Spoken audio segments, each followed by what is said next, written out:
Uttarakhand express में आप सभी का स्वागत है। आपके साथ मैं हूं नलिनी पांडे। उत्तराखंड विधानसभा के मॉनसून सेशन की तारीख तय हो गई है। 19 से 22 अगस्त तक विधानसभा का सत्र चलेगा और मॉनसून सेशन गैरसैंण में आयोजित होगा। इससे पहले हुई कैबिनेट की बैठक में मुख्यमंत्री पुष्कर सिंह धामी को सेशन की तारीख तय करने के लिए अधिकृत किया गया था और अब फाइनली विधानसभा के मॉनसून सेशन की तारीख तय हो गई है। 19 से 22 अगस्त तक गैरसैंण में उत्तराखंड विधानसभा का सत्र आयोजित किया जाएगा।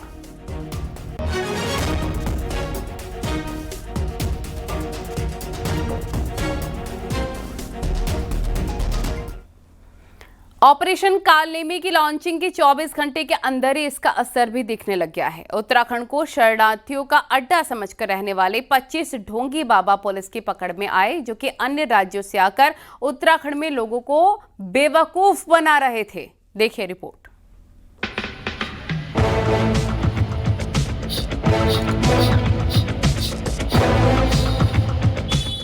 अगर आप पर भी कोई चावल के दाने डाले और आपका भविष्य बताने के दावे करे तो सावधान। ऑपरेशन कालनेमी के तहत वो तमाम लोग निशाने पर हैं जो ऐसा कर रहे हैं। मुख्यमंत्री पुष्कर सिंह धामी ने गुरुवार को ऑपरेशन कालनेमी को लॉन्च किया, जिसके बाद देहरादून में शुक्रवार को एक्शन दिखा। पुलिस की अलग अलग टीम चेकिंग के लिए निकली, जहां अलग अलग जगह पर 25 ढोंगी धरे गए। इनमें से एक 26 साल का बांग्लादेश का मुस्लिम नागरिक रुकन रकम भी शामिल है।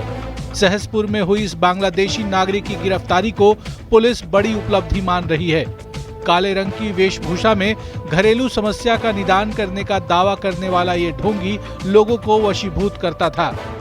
और एक बड़ी ब्रेक थ्रू जो मिली है देहरादून पुलिस को, इसमें एक बांग्लादेशी जो ढाका के पास का एक जिले का निवासी है, वहाँ से वो यहाँ पर 6-7 महीने पहले ट्रांजिट करके विभिन्न माध्यमों से पहुँचा था और ये जो है यहाँ पर छदम भेष बदलकर बाबा बन के लोगों को ठगने का प्रयास कर रहा था। इस पर डिफरेंट एजेंसीज भी हमारी इसमें इंट्रोगेशन कर रही हैं और सारी चीज़ें इसमें आगे कहाँ से आया, किसके संगत पर रहा, किसने इसको भेजा, ये सभी जानकारी की जाए। धार्मिक आस्थाओं का ये हमारा प्रदेश है, देवभूमि है।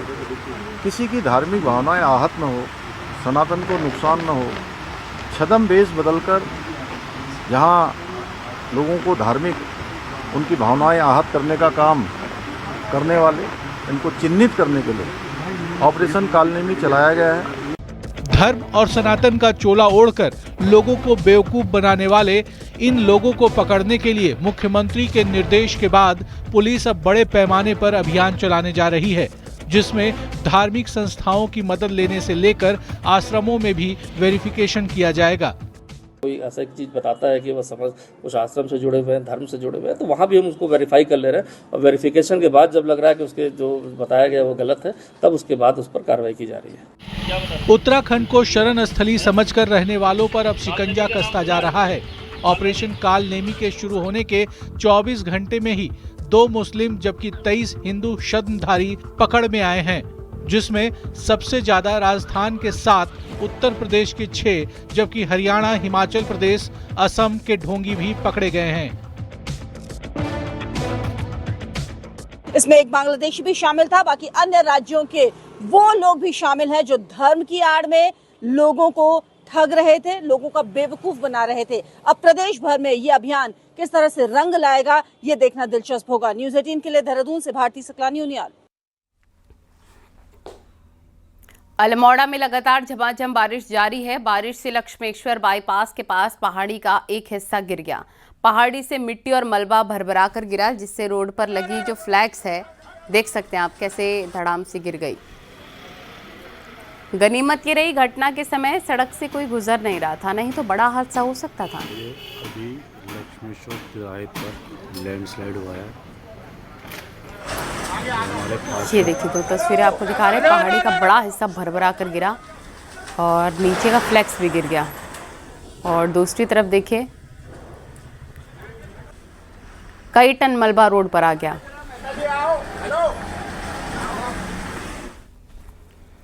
देहरादून से 125 किलो डायनामाइट बरामद किया गया है, जो 5 पेटी में रखकर लाया गया था। त्यूड़ी पुलिस ने चेकिंग के दौरान डायनामाइट बरामद किया, जो हिमाचल प्रदेश के नंबर की गाड़ी से लाया जा रहा था। पुलिस ने मामले में 3 आरोपियों को गिरफ्तार कर लिया है। विस्फोटक के अलावा डेटोनेटर और तार भी बरामद किए।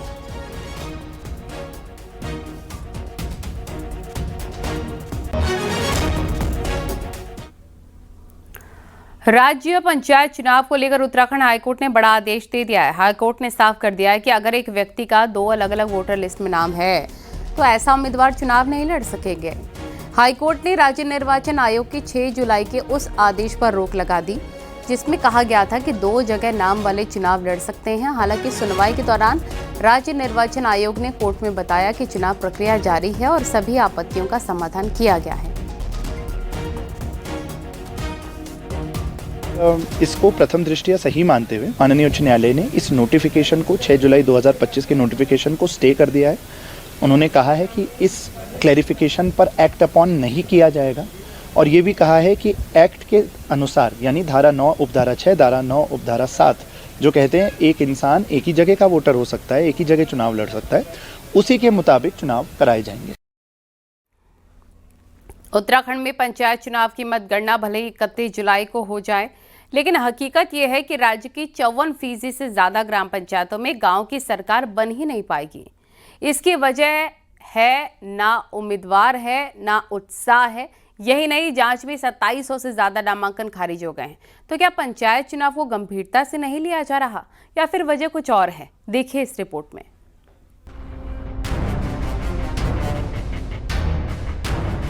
उत्तराखंड में 23 जून से पंचायत चुनाव की प्रक्रिया जारी है, लेकिन इस बार वो नजारा नहीं दिख रहा है जो आमतौर पर देखने को मिलता है। किसी भी ग्राम पंचायत में कम से कम 7 सदस्य होते हैं जो चुनकर आते हैं और इनके 2/3 बहुमत से ग्राम पंचायत का गठन होता है। लेकिन इस बार ग्राम पंचायत सदस्य पद पर चुनाव लड़ने के लिए लोग ढूंढे नहीं मिल रहे हैं। 12 जिलों की 7500 से ज्यादा ग्राम पंचायत हैं। पंचायत सदस्य की 55,000 से ज्यादा सीटें हैं, लेकिन हालात ये हैं कि नामांकन सिर्फ 25,000 पदों पर ही भरे गए हैं, यानी 54% सीटों पर उम्मीदवार ही नहीं है। 55,000 में से 30,000 सीटों पर कोई उम्मीदवार नहीं है। जानकार इसके लिए पलायन, रिजर्वेशन और शैक्षिक योग्यता जैसी लिमिट रखने को जिम्मेदार मान रहे हैं। जैसे गांव के गांव खाली हो गए, अब गांव कागजों में तो चल रहे हैं, लेकिन हमारे घोषित विलेजेस घोषित हो गए हैं। तो जो गांव ही खाली का आदमी नहीं रह रहा है तो वहाँ कैंडिडेट कहाँ से मिलेगा? हमने क्वालिफिकेशन का एक उसमें बैरियर लगा रखा है कि जैसे हमने 8वीं पास को प्रदान रखा हुआ है। पंचायत चुनाव के लिए 24 और 28 जुलाई को मतदान होगा, जबकि 31 जुलाई को मतगणना। लेकिन इसके बाद भी ग्राम प्रधान चुने तो जाएंगे, लेकिन शपथ नहीं ले पाएंगे जब तक कि सदस्य चुनकर नहीं आते। यानी 31 जुलाई के बाद पंचायत सदस्यों के लिए एक और चुनाव अधिसूचना जारी होगी। इस पूरे मसले पर कोई शांत और बेफिक्र है तो वो है राज्य निर्वाचन आयोग। आयोग का कोई भी अफसर इस मसले पर कुछ भी बोलने को तैयार नहीं है कि आखिर क्या कारण है कि लोकतंत्र की सबसे छोटी और पहली सीढ़ी से लोगों का मोह भंग हो रहा है। देहरादून से न्यूज़ 18 के लिए सुनील नौप्रभात की रिपोर्ट। कॉर्बेट पार्क में सीएम धामी की सुरक्षा में चूक मामले में 4th क्लास कर्मचारियों के सिर ठीकरा फूटा है।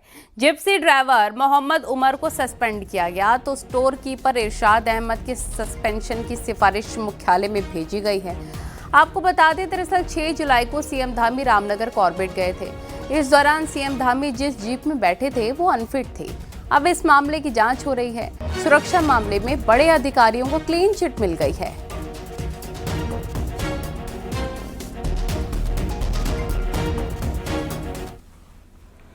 हरिद्वार नगर निगम जमीन घोटाले में सस्पेंड अफसरों को चार्जशीट थमाने की तैयारी हो चुकी है। फिर जवाब के बाद तय होगा कि जांच कौन करेगा। वहीं जांच का दायरा बढ़ा हुआ तो कुछ और अफसरों पर भी शिकंजा कसना मुमकिन हो सकता है। देखिए रिपोर्ट।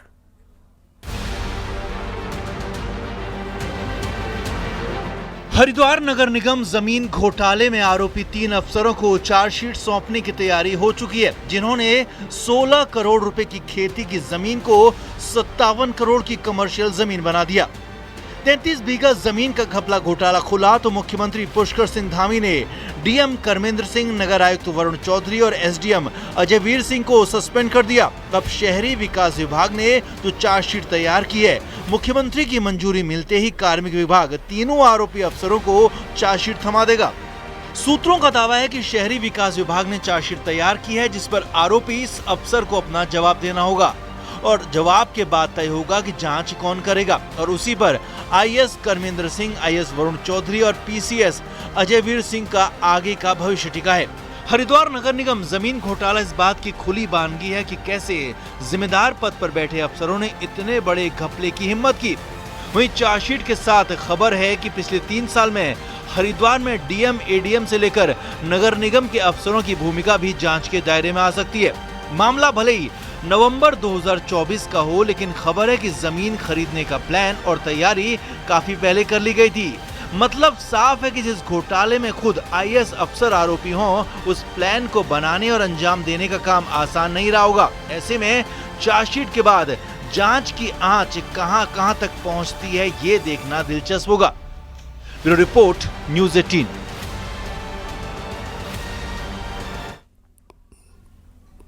सीएम पुष्कर सिंह धामी ने आज उन फरियादियों से बात की जिन्होंने सीएम ऑफिस को लेटर भेजकर अपनी समस्याएं बताई थीं। सीएम ने फरियादियों से फोन पर भी बात की और अधिकारियों को तुरंत समाधान के निर्देश दिए। इस दौरान डोईवाला के करमचंद की सिंचाई नहर टूटने की शिकायत थी तो देहरादून में मेजर नरेश सकलानी की जमीन पर अतिक्रमण पर एक्शन के निर्देश दिए गए। सीएम धामी ने कहा कि पत्र सिर्फ कागज नहीं है बल्कि ये विश्वास का प्रतीक है। तो पत्र आपका मिल गया है मुझे, आपने मुझे पत्र भेजा है तो हम इसको जो है कार्रवाई के लिए भेज रहे हैं, ठीक है ना। अरे बहुत thank you sir, thanks a lot. हम जांच करवाएंगे इसकी, आप चिंता नहीं करिए, ठीक है ना। कैसे हैं आप, ठीक हैं? मैं पुष्कर सिंह धामी बोल रहा हूँ। हाँ सर। आपने ये एक पत्र लिखा है ना मुझे। ये रोड 4 साल से बंद थी, पहले मैंने बनी थी रोड ना, होटल के लिए बनाई थी। ये मतलब रोड नक्शे में पास नहीं है क्या? नहीं सर। अच्छा, मैं इसको चेक करवाता हूँ, ठीक। कोटद्वार में नेशनल हाईवे 534 पर हाथियों का झुंड अचानक से आ गया और कोटद्वार से दुगड्डा के बीच लालपुल के पास सुबह हाथियों का झुंड जंगल से निकलकर अचानक से सड़क पर आ गया। इससे अफरा तफरी मच गई और दोनों ओर गाड़ियों का जाम लग गया।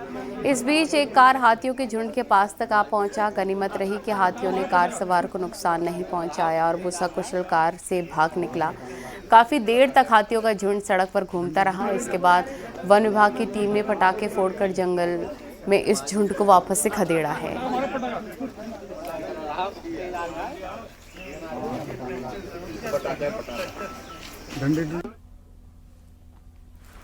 सीएम पुष्कर सिंह धामी ने देहरादून सचिवालय में नंदा राजजात यात्रा को लेकर मीटिंग ली है। समीक्षा बैठक के दौरान सीएम धामी ने अधिकारियों को आदेश दिया कि साल 2026 में प्रस्तावित मां नंदा देवी राजजात यात्रा की सभी तैयारियां इस साल के अंत तक पूरी कर ली जाएं।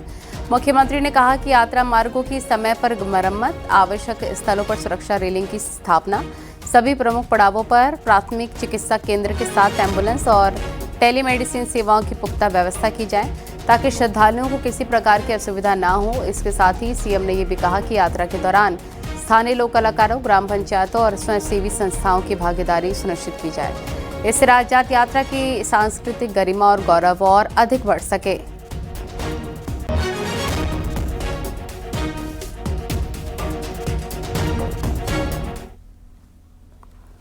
बद्रीनाथ धाम में आने वाले यात्रियों की संख्या बढ़ रही है तो प्रधानमंत्री की सोच पर मास्टर प्लान का काम चल रहा है। अगले साल जब यात्रा शुरू होगी तो पूरे बद्रीनाथ क्षेत्र की सूरत बदली हुई दिखेगी, जिस पर 300 करोड़ रुपए खर्च हुआ है। देखिए रिपोर्ट।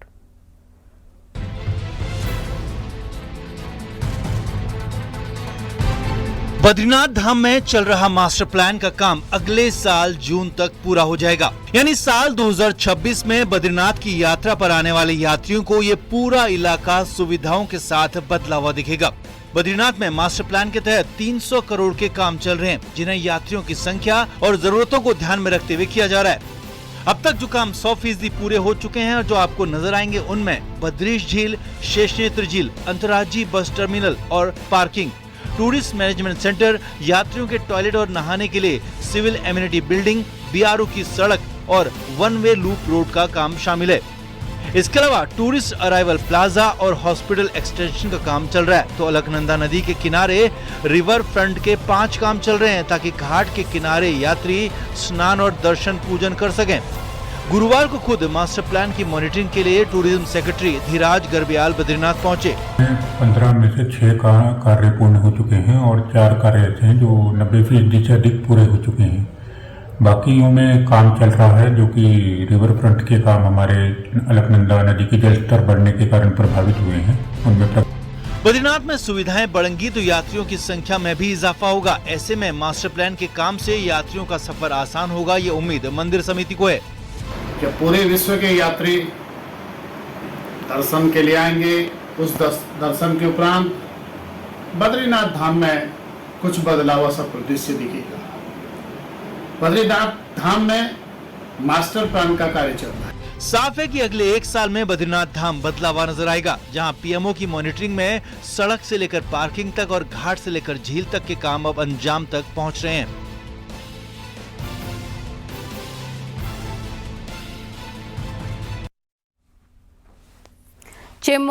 चमोली हेमकुंड साहिब में मानसून की बारिश के बाद भी खूबसूरत तस्वीर सामने आ रही है। चारों तरफ बादल और हरियाली के साथ ही गुरुद्वारा हेमकुंड साहिब बहुत ही खूबसूरत नजर आ रहा है। हालांकि हेमकुंड साहिब में श्रद्धालुओं की संख्या में कमी है। यहां 500 के आसपास श्रद्धालु पहुंच रहे हैं। हेमकुंड साहिब में इस बार से रिकॉर्ड 2,20,000 श्रद्धालु अभी तक मत्था टेकने के लिए पहुंचे हैं।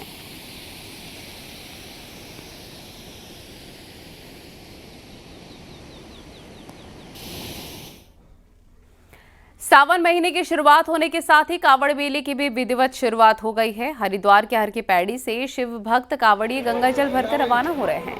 सावन के पहले दिन पूरी धर्मनगरी बोलबम के जयकारों से गूंज रही है।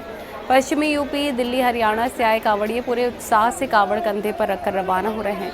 मेले को सकुशल संपन्न कराने के लिए पुलिस और प्रशासन की ओर से सुरक्षा व्यवस्था के पुख्ता इंतजाम किए गए हैं।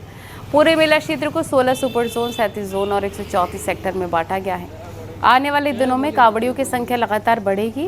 वहीं रुड़की में भी कांवड़ियों के लिए पुख्ता इंतजाम है।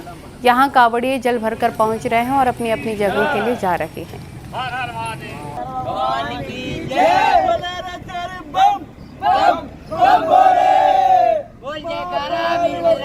हम लोग यहाँ सभी प्रशासन और पुलिस की जो पूरी टीम है, आज हमने यहाँ एकत्र होके माँ गंगा का आशीर्वाद लिया है और प्रार्थना की है कि ये सब जो आयोजन है इतने बृहद स्तर का, जिसमें इतने राज्य के जो प्रशासनिक और पुलिस बल बहुत समय से मेहनत कर रहे हैं। हरिद्वार के प्रेमनगर घाट पर डूब रहे एक युवक को एसडीआरएफ के जवानों ने बचा लिया है। गंगा में नहा रहा युवक अचानक से तेज बहाव में बहने लग गया, जिसे देखकर वहां मौजूद लोगों ने शोर मचाया। इसके बाद घाट पर ड्यूटी पर तैनात एसडीआरएफ के जवान नवीन और सागर ने पानी में छलांग लगा दी। डीप डाइविंग के जरिए डूब रहे युवक का रेस्क्यू करना शुरू किया और इस बीच जवानों की दूसरी टीम भी राफ्टिंग बोट लेकर घटनास्थल पर पहुंची। युवक का सफल रेस्क्यू कर लिया। रेस्क्यू किया गया यूपी का युवक बरेली से हरिद्वार आया था।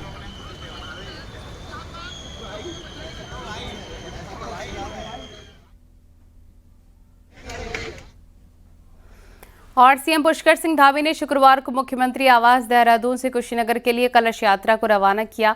कुशीनगर में भगवान सूर्य की मूर्ति के जलाभिषेक के लिए कलश यात्रा का फ्लैग ऑफ किया। कुशीनगर में सूर्य की मूर्ति के जलाभिषेक के लिए देश के अलग अलग 151 यानी 151 पवित्र नदियों का जल एकत्रित किया जा रहा है। इसी क्रम में उत्तराखंड की पवित्र नदियों से इकट्ठा जल की कलश यात्रा को मुख्यमंत्री ने रवाना किया है।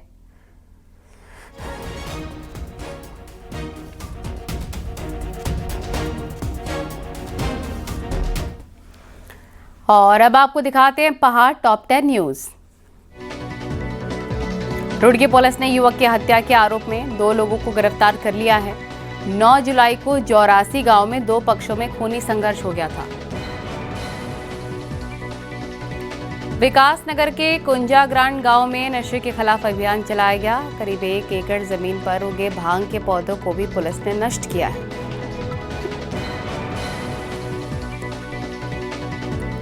रुड़की में पुलिस ने चेकिंग के दौरान 2 बदमाशों को गिरफ्तार किया। इनके पास से अवैध पिस्टल, तमंचा, जिंदा कारतूस बरामद।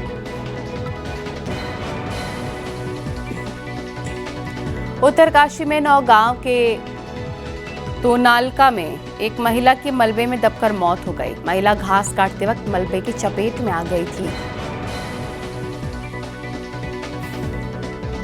अल्मोड़ा में पंचायत चुनाव के लिए कर्मचारियों को मतदान की ट्रेनिंग दी गई है, जिससे मतदान को निष्पक्ष तरीके से संपन्न कराया जा सके। चंपावत में पंचायत चुनावों को लेकर अधिकारियों को ट्रेनिंग दी गई है और इस दौरान मतदान, आचार संहिता, मतगणना और आपातकाल जैसी स्थितियों के बारे में जानकारी दी गई है। उत्तरकाशी में मुखवा जांगला मोटर मार्ग की मांग ग्रामीण कई दिनों से कर रहे हैं। डीएम ने मुखबा गांव में ग्रामीणों और अधिकारियों के साथ बैठक ली है। कोटद्वार में स्पोर्ट्स स्टेडियम के पास बने ट्रेंचिंग ग्राउंड को जल्द शिफ्ट किया जाएगा। परिषद की ओर से नगर निगम को पत्र लिखा गया है।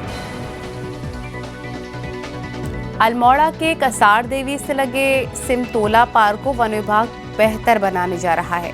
पार्क में अब पर्यटक भी पौधारोपण कर सकेंगे।